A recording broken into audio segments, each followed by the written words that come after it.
Salut à tous, c'est Linkos. Je vous souhaite la bienvenue dans cette nouvelle vidéo sur Koh-Lanta le totem maudit. Cette vidéo sera consacrée à la review de l'épisode 2 de Koh-Lanta le totem maudit. Alors, installez-vous bien confortablement. On va en parler un petit peu pendant une dizaine de minutes, je dirais pendant pas très longtemps. Vous pouvez m'écouter en faisant autre chose si vous le voulez.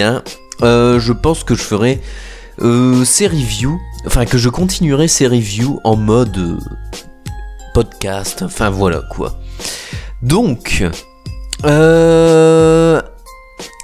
du coup l'épisode commence avec les aventuriers, où ils se rendent compte qu'ils ont de plus en plus de mal, mine de rien, ça fait que 3 jours, ça fait même, ils ont déjà passé 3 jours d'aventure, là, ils en sont à l'aube du 4e jour, et ils commencent à être un petit peu fatigués et tout, avec tout ce qu'ils ont vu, tout ce qu'ils ont déjà vécu par rapport aux intempéries et tout, plus le fait que certaines équipes mangent très peu, donc c'est un petit peu chaud.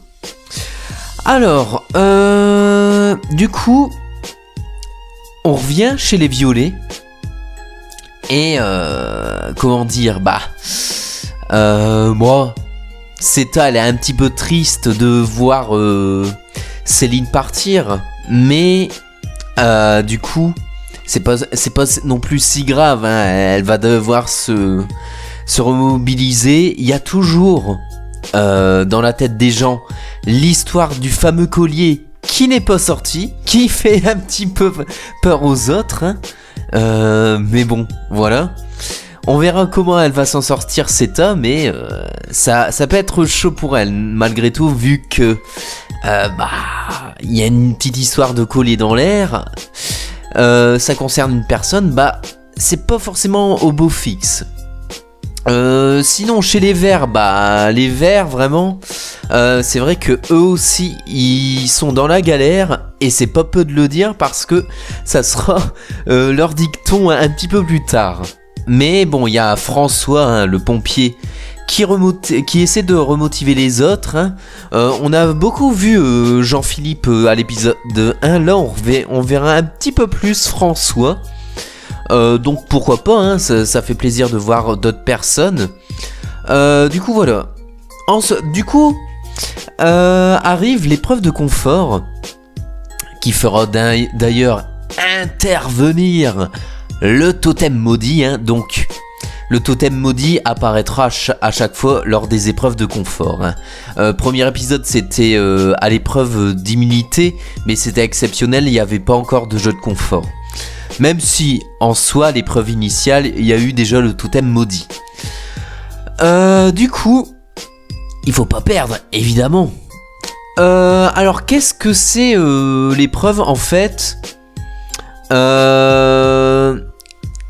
Il y a les 3 équipes, ils sont répartis chacune sur une plateforme en triangle. C'est l'épreuve des toits en gros, et ils doivent se mettre de part et d'autre pour trouver l'équilibre quoi. Donc bon, c'était assez sympa à regarder. Après, c'était assez indécis, n'empêche, mine de rien, tout le long c'était assez indécis. À un moment, dans l'équipe des Verts, il me semble, Luana se retrouve en difficulté et demande à Franck, du coup, de passer derrière elle, parce que le poids de Franck, il est plus lourd que ce qui était prévu, et Luana, elle subit un petit peu quoi. Et du coup, ils nous font un spectacle, et Luana passe en dessous de Franck. Malheureusement, ça aurait pu bien se finir, mais Franck tombe, et du coup voilà, c'est dommage. Voilà. Et du coup, après, à cause de ça, malheureusement, les Verts tombent les premiers, hein, et ils tombent vraiment d'un coup. Hein, c'est dommage pour eux, encore une fois, ça fait une défaite encore. Ça commence à faire beaucoup pour leur morale. Et ensuite, il y a une confrontation entre les bleus et les violets, avec d'un côté Bastien et Matteo chez les violets. Bastien qu'on n'avait pas encore trop vu, c'est le cordiste, et Matteo qu'on a quand même pas mal vu, hein, le danseur, hein, qui là va s'assurer de prendre confiance en lui et de se dire c'est bon, je peux le faire, et puis voilà. Notamment grâce à Bastien qui le motive, hein, mine de rien, qui le motive. Et de l'autre côté, il y avait un autre duel, Fuzzy et Colin chez les Bleus. On les a pas encore trop vus, surtout Colin qu'on n'a pas vu. Alors personnellement, Colin, moi je suis pas non plus ultra fan de lui, mais à voir pour plus tard s'il se révèle, quoi. Et aussi Fuzzy chez les Bleus. Par contre, lui, Fuzzy, je l'aime plutôt bien. Il a l'air assez bon et il a une vision assez claire du jeu, hein, je l'avais déjà dit à l'épisode 1. Mais voilà. Alors les 4 s'affrontent et finalement la victoire revient au violet. Et moi ça me va parce que je suis assez content que les violets gagnent. Et oui, mine de rien, parce que j'aime beaucoup cette équipe. Donc, le totem maudit prend son effet chez les Verts. Et ouais. Et en fait, l'effet du totem maudit est que c'est que c'est un avantage tout simplement pour les violets, ce qui leur permet en fait de prendre une personne de l'équipe des Verts chez les violets, mais inversement aussi. Ils doivent aussi envoyer un violet chez les Verts. Et oui, alors c'est quand même un avantage parce que c'est toi qui décides, et tu décides 2 fois en plus, c'est-à-dire pour la personne que tu vas récupérer et pour la personne que tu envoies. Alors, ce qui aurait été cheaté, c'est vraiment de voler une personne sans faire d'échange, quoi. Et donc voilà, qui part chez chez les Verts, eh bien c'est Zeta, et ils se sont concertés entre eux avant les violets, mais Zeta, elle s'est dévouée d'elle-même pour partir, et c'était la meilleure solution, parce que elle était un petit peu prise dans les magouilles du collier. Et avec ça lui permet de trouver une porte de sortie. Et ça fait vraiment plaisir pour elle, quoi. Donc bien joué, Zeta. Et Ambre, du coup, celle qui est appelée Calamity Jane, elle intègre l'équipe des violets. Donc pourquoi pas. Du coup, on est de retour sur le camp. Alors les violets sont ravis de voir Ambre débarquer dans leur équipe. Anne-Sophie fait la remarque surtout que je crois que c'est elle que elle connaît plus Ambre en 1 heure que Zeta en 3 jours. Mais c'est vrai que Zeta, elle est pas non plus pour énormément parler d'elle. Elle parle pas énormément d'elle, mais après voilà, quoi. Mais du coup, ça fait que les violets sont ravis d'avoir Ambre, même si elle l'apporte peut-être moins, mais en tout cas en termes d'ambiance, ils disent d'Ambre qu'elle est good vibe. Donc écoutez, j'ai envie de dire pourquoi pas, c'est tant mieux, hein. Et du coup, il y a aussi la récompense, de l'équipe qui a gagné, c'est-à-dire des violets. Il y a un Philippin qui leur apprend ce qui peut se manger sur l'île et tout, et comme ça, ils seront plus renseignés les violets, c'est sûr, parce que tu débarques, tu fais Koh-Lanta pour la première fois, tu sais pas forcément ce qui se mange, hein. Et là, ils ont la voie s'ouvre pour eux, j'ai envie de dire. Et tant mieux, c'est une récompense bien méritée. Et c'est cool, quoi. Maintenant, du côté des verts, ils sont contents. Dans un premier temps, ils sont pas ultra hypés d'avoir Seta. C'est pas la même chose que Ambre qui vient chez les violets.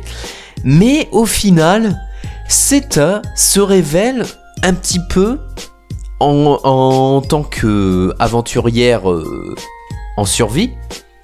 Et elle arrive, mine de rien, à trouver à manger pour eux. Donc j'ai envie de dire incroyable. On s'y attendait pas. Une petite nouvelle facette de Seta, ça fait plaisir. Ce qui fait que je l'apprécie de plus en plus aussi, Seta. Et tant mieux. Elle marque des points chez les verts. Et ce qui fait que elle a pu nouer plus de liens déjà. Donc ça fait plaisir. Surtout que à l'épisode 3, peut-être que vous savez que il y aura une reconstitution des équipes et que Seta, elle peut bien se mettre. Ensuite, là, on va passer à nouveau chez les verts. Et du coup, ils sont vraiment mal. Enfin, on reste chez les verts et ils sont mal malgré l'arrivée de Seta. Et ça fait déjà 2 fois qu'ils subissent la malédiction du totem maudit. Et comment dire qu'il y a une petite baisse de morale. Mais c'est pas si grave que ça. Sauf que là, Franck, on ne sait pas ce qui lui arrive, mais il décide d'abandonner comme ça. Genre, vraiment. Vous savez, le petit doyen là, le pseudo doyen sage qui doit montrer l'exemple. Non, il va abandonner. Alors tu m'étonnes que les verts ne sont pas contents. Il tire un petit peu la tronche. Et c'est juste parce qu'il est pas motivé. Et juste parce qu'aussi il a fait des contre-performances et du coup il le prend mal. Il a un petit peu pris cher dans son ego, mais peu importe. Tu peux rebondir quand même. Ça fait que 2 épisodes. Ça fait que 5 jours. Et lui, il abandonne. Enfin, mon Dieu, quoi. Je comprends l'agacement des autres. Surtout Loana, encore une fois. Genre, casse-toi de là, elle lui dit, mais totalement. Genre, je comprends totalement sa réaction. Si j'étais à sa place, j'aurais fait la même chose. Et puis les autres verts sont assez deg aussi, hein, on va pas se le cacher. Et je les comprends. Donc bye bye Franck.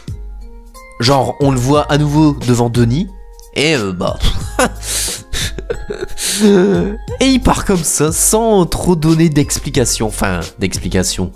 Il a plus envie. Il prend plus de plaisir, mais c'est tout, quoi. Donc voilà.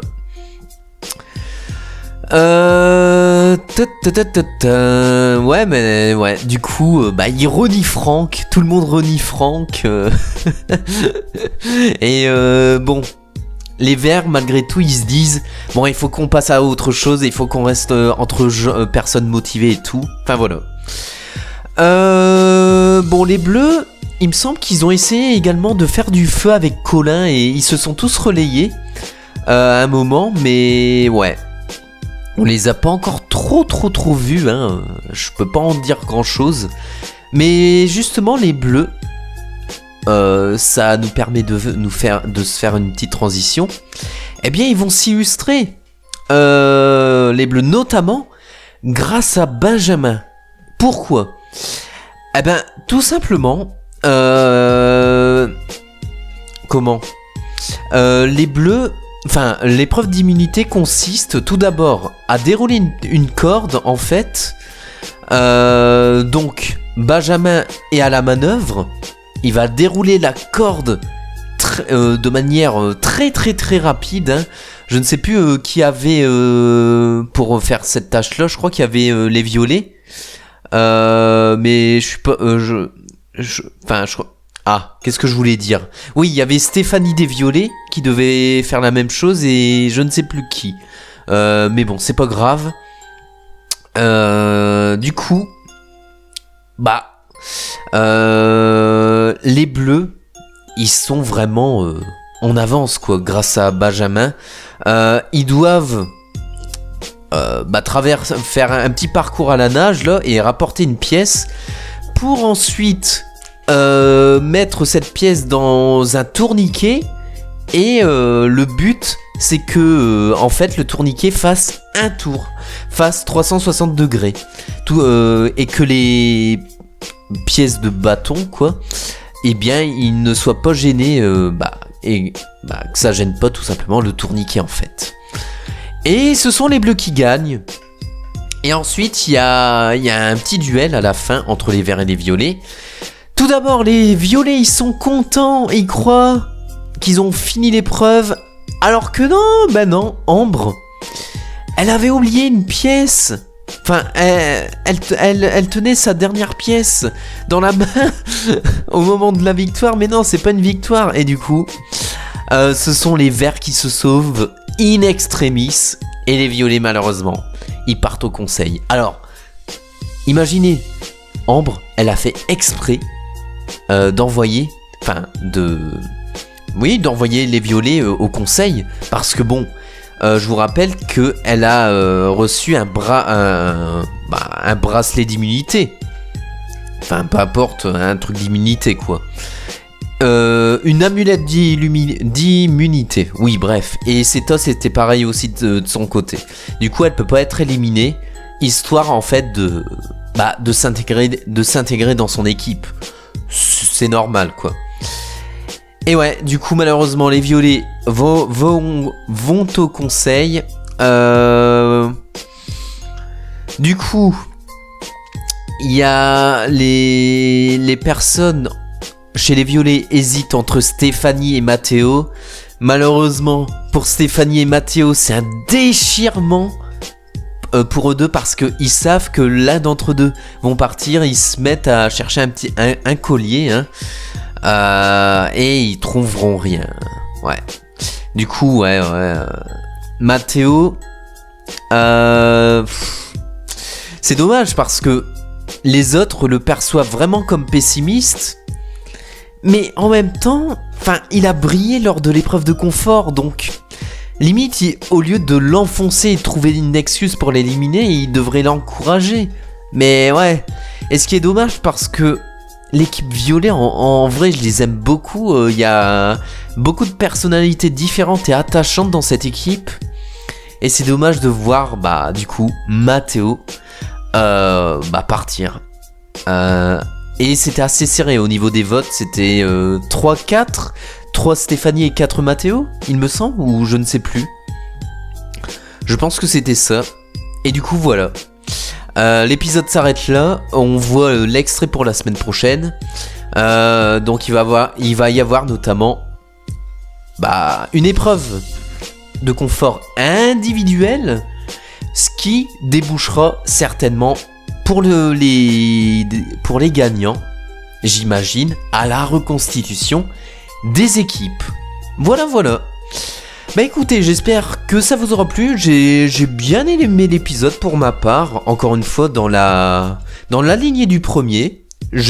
Franchement, c'est vraiment rafraîchissant. Et ce qui fait ça aussi, c'est le casting. Je trouve que le casting, c'est un des meilleurs qu'on ait eu depuis, je dirais, la guerre des chefs. Franchement, les personnalités sont attachantes. Ils ont tous un truc pour eux. Alors, il y en a qu'on n'a pas encore énormément vu, hein. Même si je les ai pas, même si j'ai pas tout cité toutes les personnes durant l'épisode, j'en pense pas moins. Mais par contre, il y en a. Exemple Géraldine. Bon, on va peut-être la découvrir à l'épisode 3. On s'en fait pas. Bref, on s'arrête ici. J'espère que ça vous aura plu, cette petite vidéo de Koh-Lanta, cette review du 2e épisode. On se retrouvera sûrement pour l'épisode 3, pour la review. Donc voilà. Allez, c'était Linkos. Et du coup, cette review a duré quand même plus de 10 minutes, presque 20 minutes. Voilà, allez, on se retrouve à l'épisode 3, c'était Linkos. Bye tout le monde.